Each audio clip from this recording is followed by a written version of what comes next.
संभल का शुद्धिकरण होने जा रहा है। जी हाँ, वो संभल जिसे समय समय पर हिंसा की आग में धकेलने की साजिश रची गई, उस संभल में अब सनातन का सूर्योदय हो रहा है। संभल में तीर्थों को ढूंढा जा रहा है और संभल में वो होने जा रहा है जो सालों से नहीं हुआ। संभल में भगवान की जो मूर्तियां मिली और जो बंद मंदिर खोले गए हैं, उन पर आज पवित्र त्रिवेणी का जल छिड़का जाएगा। इसको लेकर संगम का जिस तरीके से जल आज छिड़का जाना है, पूरा प्लान तैयार कर लिया गया है। बाकायदा फायर ब्रिगेड की जो गाड़ियां हैं उनमें जल भरकर त्रिवेणी का लाया जाएगा और ये योगी सरकार का प्लान है। योगी सरकार का प्लान सिर्फ संभल के लिए ही नहीं है बल्कि उत्तर प्रदेश के अन्य जिलों के लिए भी है। एक एक कर फायर ब्रिगेड की तमाम गाड़ियां हर एक जिले में जाएंगी और वहां पर त्रिवेणी का जो पवित्र जल है वो इन फायर ब्रिगेड की गाड़ियों के द्वारा लेकर जाया जा सकेगा। जो लोग महाकुंभ में आस्था की डुबकी नहीं लगा पाए हैं, जो महाकुंभ के दौरान पवित्र त्रिवेणी संगम में डुबकी लगाने के लिए नहीं जा पाए हैं, वो आचमन कर सकेंगे पवित्र त्रिवेणी के जल से और इसके लिए पूरा प्लान योगी सरकार के द्वारा तैयार किया गया है। जतिन हमारे संवाददाता जुड़ गए हैं। जतिन, संभल में सनातन का सूर्य उदय हो रहा है और वहां पर हर सनातनी हर हर महादेव की जयकारे लगा रहा है, लेकिन आज जो शुद्धिकरण होने जा रहा है वो काम हो रहा है जो पहले सालों साल नहीं हुआ। किस तरीके से इस प्रक्रिया को पूरा किया जाएगा, शुरू होगा? बिल्कुल, देखिए 19 कूप 38 तीर्थ का जिक्र लगातार प्रशासन कर रहा है और इन तीर्थों को पुनर्जीवित करने का कोशिश है वो एडमिनिस्ट्रेशन की है। लेकिन संगम का वो पवित्र जल, जो लोग किसी कारणवश प्रयागराज महाकुंभ नहीं जा पाए, संगम में अब वो जल जो है वो पहुंचने वाला है और वो जल जब पहुंचेगा तो उनको अलग अलग तीर्थ के जो कुंड बने हैं वहां पर उन जल को डाला जाएगा। मेरे पीछे आप ये कुंड देख रहे हैं जिसकी साफ सफाई ग्राम पंचायत द्वारा कराई जा रही है। बताया जा रहा है कि तकरीबन 12-1 बजे के आसपास जो फायर ब्रिगेड की गाड़ियों के जरिए संगम का जो जल है वो इस कुंड के अंदर डाल दिया जाएगा, जिसके बाद संभल के जो आसपास के रहने वाले लोग हैं जो पवित्र जल में स्नान करना चाहते हैं वो यहाँ पर पहुंच पाएंगे और जो स्नान है, जो जल है पवित्र जल, उसको अपने घर भी ले जा सकते हैं। ये बड़ा पुराना तीर्थ है, आप देखेंगे कुंड है बहुत पुराना, उसकी जो साफ सफाई का काम है वो यहाँ पर किया जा रहा है ताकि जब संगम का जो जल लेकर आए यहाँ पर फायर कर्मी तो वो जो जल है उसका लाभ जो आम जनता है वो ले सके। ये तीर्थ इतना इंपॉर्टेंट है, आप ये कूप देखेंगे,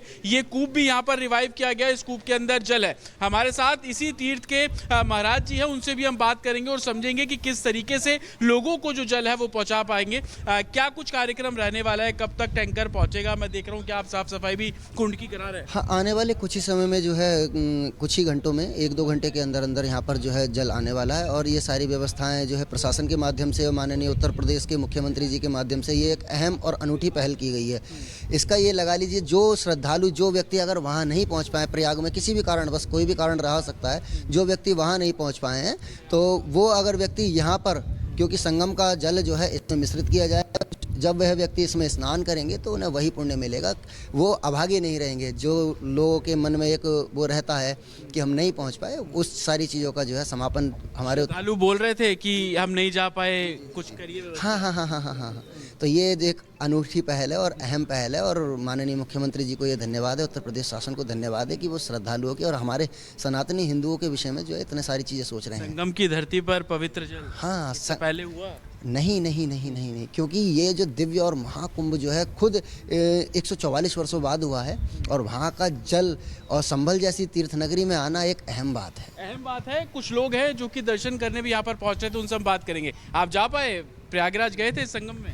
जी, हम संगम गए थे और वहाँ की व्यवस्था बहुत बढ़िया रही और ऐसी व्यवस्था रही आज तक हमने कभी देखी नहीं हुआ। आज आपके घर के पास वो जल पहुँच रहा है, फिर से लाभ लेंगे नहाने का? जी, जरूर। तो हम तो यहाँ पर हम ये कहना चाहते हैं क्या यहाँ पर ज़्यादा से ज़्यादा वो श्रद्धालु आए और जो नहीं जा पाए हैं उसका जो है यहाँ पर लाभ उठाएं। और भी लोग हैं, परिवार है, हम बात करेंगे। आपने किया स्नान किया प्रयागराज में? अब जल आ रहा है तो लाभ मिलेगा, फायदा उठाएंगे, पवित्र होंगे। जी बिल्कुल। आपने किया था, आप गए थे प्रयागराज? तो अब धीरे धीरे करके लोग आएंगे, उनसे बात करेंगे। भाई, आप गए थे क्या प्रयागराज, स्नान करने गए थे? नहीं भैया, मैं तो किसी वजह से नहीं जा पाया, थोड़ी घर की दिक्कत की वजह से, लेकिन मैं बहुत खुशी हो रही है जान के कि यहाँ जो संगम का जल है वो आ रहा है, बहुत अच्छा लग रहा है। अब यहीं स्नान करेंगे भैया जी।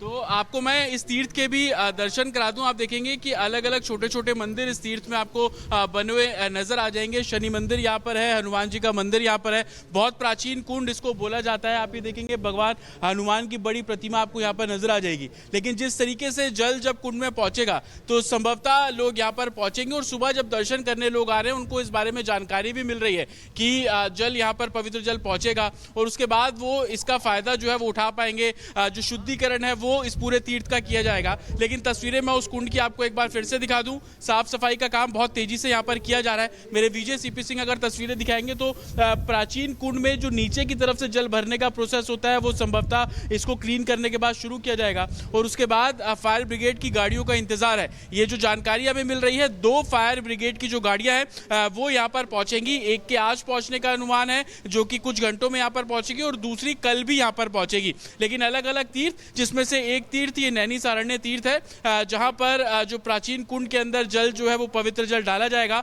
आसपास के तमाम गांव हैं वो इसका फायदा उठा सकते हैं क्योंकि कुछ लोग गए, क्योंकि उसकी संख्या तकरीबन 66 करोड़ है। लेकिन जो लोग किसी कारणवश नहीं जा पाए उनके घरों तक जल पहुंचाने का काम, वो भी संभल जैसी प्राचीन नगरी में जहां पर 19 कूप 38 तीर्थ 62 योनियों का बिल्कुल जतिन, यानी कि कुछ घंटों का इंतजार है और वो क्षण लोगों के सामने होगा, लोगों के करीब होगा। उस क्षण का अनुभव कर पाएंगे संभल वासी जब संभल का शुद्धिकरण होगा, यानी कि पवित्र त्रिवेणी का जल संभल पहुंचेगा। बस कुछ घंटों का इंतजार और फिर होगा संभल का शुद्धिकरण।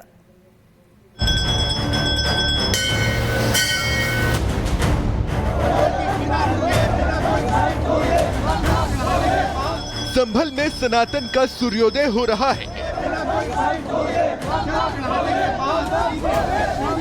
देवों के देव हर हर महादेव के जयकारों से पूरा संभल गूंज रहा है।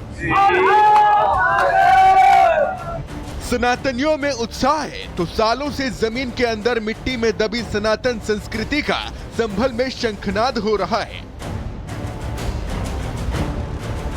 पिछले 3 महीने में संभल को वो पहचान मिली है जो उसकी मूल और असल पहचान हुआ करती थी। लेकिन 1978 के दंगों में संभल ने अपनी वो पहचान खो दी थी, या यूं कहें कि कट्टरपंथियों द्वारा मिटा दी गई थी। 25-30 परिवार थे यहाँ, सब यहाँ खेलते कूदते थे सब जने।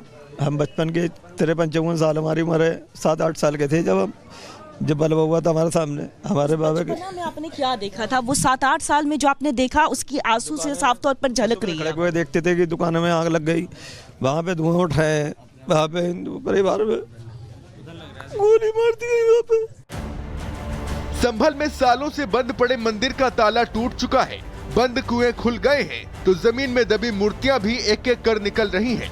लेकिन आज संभल में सनातनियों का भाग्य फिर जागने वाला है। कट्टरपंथियों को मिर्ची लगने वाली है, वो इसलिए क्योंकि तीर्थराज प्रयागराज महाकुंभ से लाए गए त्रिवेणी संगम के जल को आज संभल के सभी प्रमुख तीर्थ स्थानों पर छिड़का जाना है।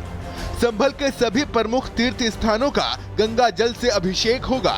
खुदाई के दौरान देवी देवताओं की जो मूर्तियां मिली हैं, उन पर भी त्रिवेणी संगम का जल छिड़का जाएगा।